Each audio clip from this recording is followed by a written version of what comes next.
So in this section, Siddhartha goes back to the river that he came through when he was like going to town, and tries to kill himself because he just feels disgusted at what he's become and how he can't reconnect with like how he was.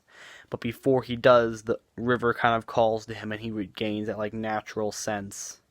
And so he resumes the Om, and he spiritually dies and is reincarnated because we know this because he sleeps for a really long time, and it's noted that it feels like death. There's no dreams, there's no life, and then when he wakes, he feels like a child again. And we know that people don't recognize him because I didn't recognize him at first as Siddhartha. He seemed new because he was dressed differently, but said he was on a pilgrimage.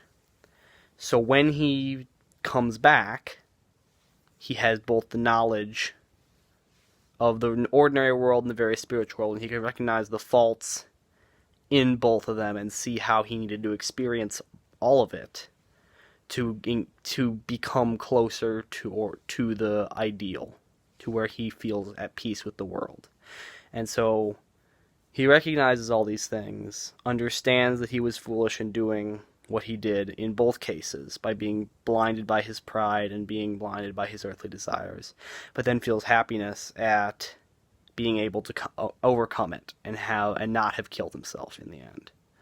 So now he's staying by the river, so it's kind of baptismal. He dies in the river and then is reborn as a child and feels pure and whole again.